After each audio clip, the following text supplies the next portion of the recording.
Number 40. Let's go there. Let's go backwards. So there's 2, 3, 9, 5. Oh, I always do that and then you can't see it. There's 5 with the 10 Commandments. Right, so I have to slide that back up. And then we did 12.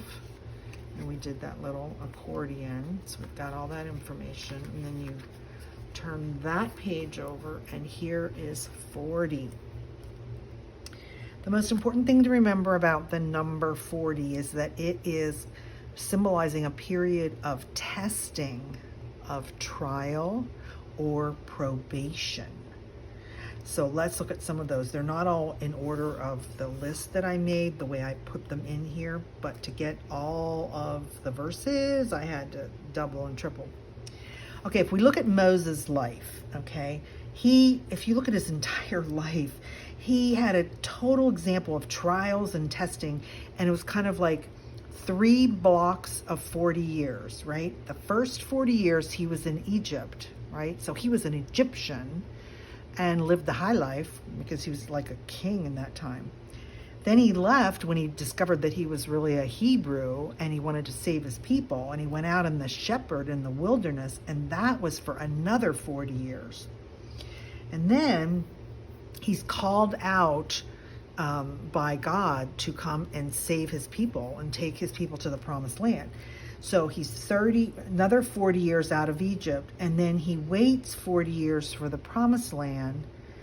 But after all that, God tells him, Moses, you will not go to the promised land, because Moses did not do. After all that, 120 years, he didn't do what God told him to do. So then if you look at another period or time, he went on Mount Sinai, right? He went there 2 times for 40 days and 40 nights. And so that's the verses, Exodus 24:18. Then Moses entered the cloud as he went up on the mountain, and he stayed on the mountain for 40 days and 40 nights. So there's another 40, time of testing and trial, right? And then the next one, Exodus 34, Moses was there with the Lord for 40 days and 40 nights without eating bread or drinking water. And he wrote on the tablets the words of the covenant, which became the 10 Commandments. So we've got that tucked in this little pocket that I made. Okay, the next part is the Israelites wander in the desert for 40 years, but I don't really have a Bible verse about that one. And then if you look at Jesus, fasted for 40 days and 40 nights. And let's see where that is. I think this is where I have the Jesus information. Yes. Okay. That would be Matthew 4:1-3. Then Jesus was led by the Spirit into the wilderness to be tempted by the devil. After fasting 40 days and 40 nights, he was hungry. The tempter came to him and said, well, if you are the Son of God, tell these stones to become bread. So, of course, he was tempting him, right? Then the next, after his suffering, right, he remained on earth 40 days after the resurrection, and that's Acts 1-3. After his suffering, meaning after his crucifixion, he presented himself to them, to all the people and the disciples, and gave many convincing proofs that he was alive. He appeared to them over a period of 40 days and spoke about the kingdom of God. So now let's go backwards. Remember that he had to wait 3 days because that was the Jewish confirmation that somebody had really died, right? And after he rose again on the 3rd day, then he was here for 40 days before he ascended into heaven. So there's 2 40s for Jesus on that tag. So I put them both on the same one. Let's see. God flooded the earth for 40 days and 40 nights, right? That's Genesis 7:4. 7 days from now, I will send rain on the earth for 40 days and 40 nights, and I will wipe from the face of the earth every living creature I have made. God tells that to who? Noah, right? So that was 40 days and 40 nights. And after the 40th night and the 41st day came, remember that, because that's what we're going to talk about next when we get to the number 41. Okay, so we've got that one in there. There was another part of Jonah right? God gave Nineveh 40 days to repent in Jonah 3:4. Jonah began by going a day's journey into the city, proclaiming 40 more days and Nineveh will be overthrown. So he gave them 40 days to turn around. So I've stuck both of those 40 days in there. This is a little fun fact in case you didn't know. So you know David slew Goliath, right, with his slingshot. Did you know that for 40 days before David went in front of Goliath, the Philistine, that's Goliath, came forward every morning and took his stand. So he tempted them for 40 days because he kept saying, look, who's going to come after me? You know, he was a giant and he was super strong. But did you know it was 40 days? I thought that was fun. I did not know that fact of the timing. Okay, let's see if I can get that back in there. That's why I put these little tabs on these. So all these are, let me just go back a second. All these are just pieces of leftover that I just stuck the Bible verse on. They're not a tag. They weren't a tag in the kit. They're just pieces of the papers that we've used, okay? And then, and this is interesting. The people asked for a king, which is kind of crazy when you think about it. And you know, we're talking about after they got to the promised land, right? So they're there and there's all this infighting and everything like that. And they kept saying, we just want a king. We just want a king. And God, there's a verse in there where God says, really, do you sure you really want a king? Because this is what kings do. First of all, they take all your money. They take all the good women. And he just gave this big list of the kings are not really good. And people said, still, we want to be like everybody else, all the other lands. We want to have a king. So the people asked for a king. So God gave them Saul, son of Kish of the tribe of Benjamin. So he's a Benjaminite. And he ruled for 40 years. Now, who was his son? No, excuse me, it wasn't his son. But he disobeyed God. So he was a great warrior. Saul was a great warrior, but he disobeyed God in the sense of he never showed mercy on anybody. He was just, oh, you're dead. If you did anything wrong, you were dead. And he ruled for 40 years, and God took away his favor because he didn't listen to him. So in that sense, Saul was really a failure as a king. And then David was anointed by God to become a king. David was 30 years old when he became king, and he reigned for 40 years. So you have Saul. Then Saul dies with his son Jonathan, who was David's best friend, and all of his family's wiped out. And then David starts to rule, and he actually unites all of the tribes so that they become a united kingdom. And that was for 40 years. And then his son Solomon reigned in Jerusalem over all Israel for 40 years. So don't you find that interesting? 40, 40, 40. Again, what did we say 40 was? Period of testing, trial, or probation. And the thing about David is David was a man after God's own heart, which is yes. The thing about David that I'm learning as I'm reading through the Old Testament in the Bible in a Year program with Father Schmidt from Ascension Press, free, you can do it every day, and I highly recommend it, was that David was a man after God's own heart, but he was a great king, actually. He showed mercy over and over again. And when I just told you about Saul got killed and his son Jonathan, who was David's best friend, and finally, after a while, David said to his warrior guys, said, is there anybody left of the house of Saul? And they said, oh, yeah. And it was, now I'm going to forget his name, Mephibosheth. I think that's Mephibosheth. Anyway, he was Jonathan's son, and he was crippled as a baby. And David, here's how he was a great king. He said, oh, I need you to come. So this guy goes, oh, no, I'm probably going to die tonight because David the king has called me. And he gets there and he said, no, I want to give you back everything. You're reinstated. You will dine at my table for the rest of your life. You will have whatever you wanted. So in that sense, he was a really good king. Where David failed in his personal life because God told them, you have one wife. And he gave him one wife, and then David took multiple concubines. And then don't forget, he had the affair with Bathsheba and had her husband killed. So in all that sense, in his personal life, he was a failure. just teaching you little things that I'm learning. So hopefully you will jump on board. If you've already done it, tell me if you've already read through the entire Bible.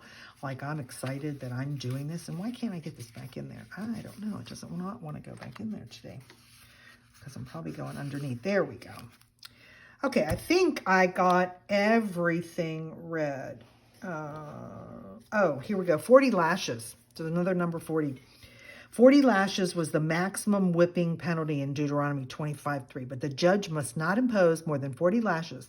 If the guilty party is flogged more than that, your fellow Israelite will be degraded in your eyes. Well, he probably won't live, too, because he's not going to make it. So all those rules, I think we've gone through everything on the list. So you see how the number 40, these are all facts that I've shared with you. This is not, oh, you add this and it might mean something. No, this is factual information from God's word. And how many times 40 appears, and what did we just learn, is that it's a period of testing, trial, or probation. So I hope that you enjoyed. See why you needed 2, because we had so many verses for the number 40. So we're down to 1 more. We'll do 41 next. 41. We're at 41. We made it. I'm so excited. I'm excited to share with you. There's actually somebody's posted on Facebook, and I think it's kind of like a poem. So I included it in here, and was actually one of the impetuses for me to do this study of the amazing number patterns in the Bible. So I'm just going to read this to you. So remember, we just did 40. And what was 40? 40 was the time of testing. And in the Bible, it rained for 40 days and 40 nights. But day 41 came, and what? The rain stopped. Moses committed murder and hid in the desert for 40 years. 41 came, and God called him to help rescue Israel. So he's a murderer, but he was called by God. Moses went up on the mountain for 40 days. On day 41, what did he get? He received the 10 Commandments. The Israelites wandered in the wilderness for 40 years, but year 41, they walked into the promised land. Goliath taunted Israel for 40 days. Remember I showed you that one? Day 41 came, and David slew him. And the verse about that, I think it's really important to understand. 1 Samuel 17:45.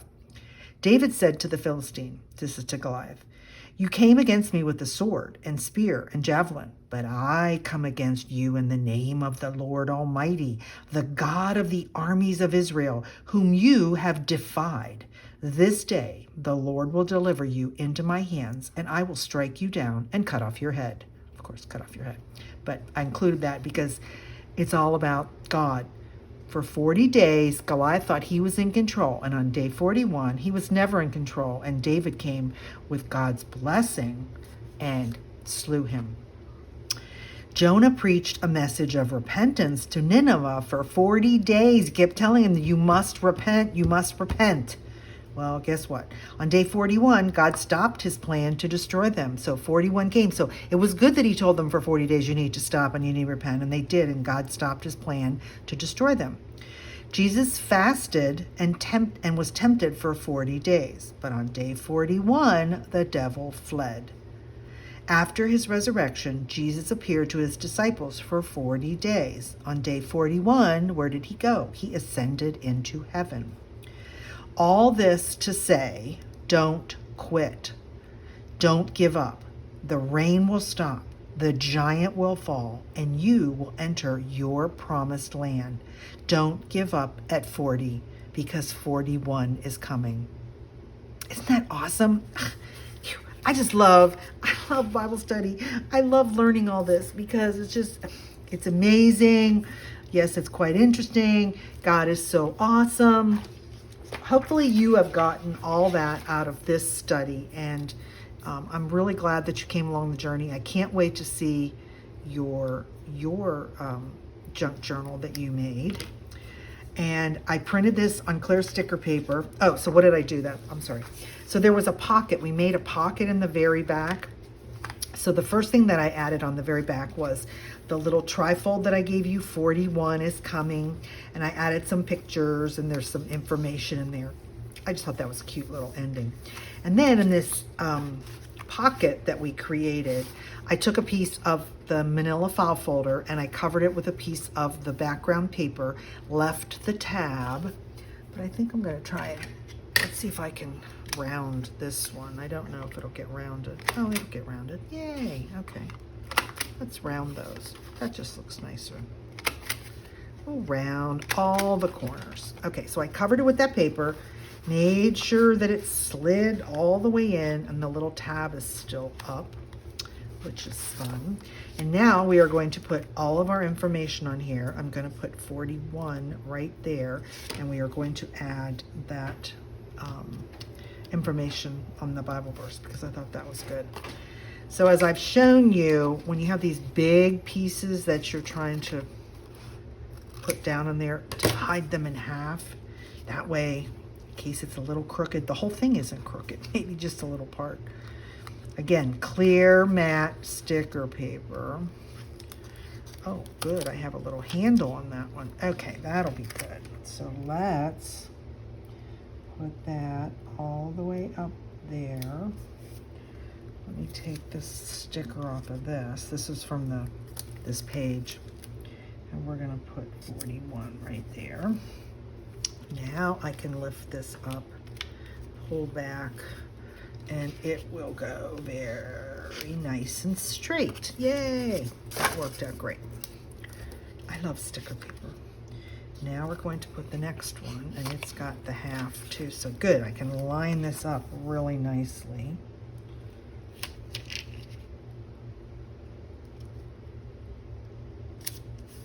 There we go.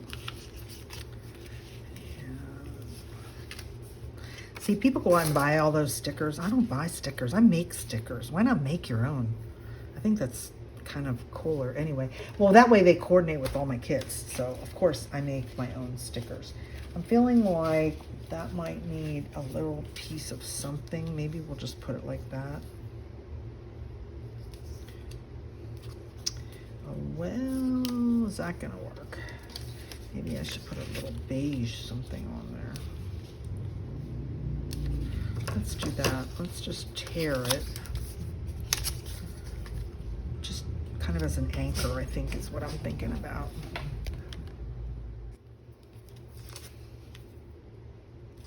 I just put a little tear on there and just put it as a little anchor. Where is that? No, it's not there. Okay, let's trim that a little closer.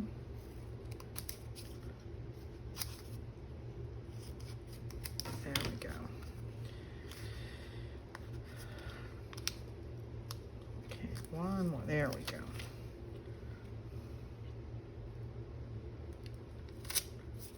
There.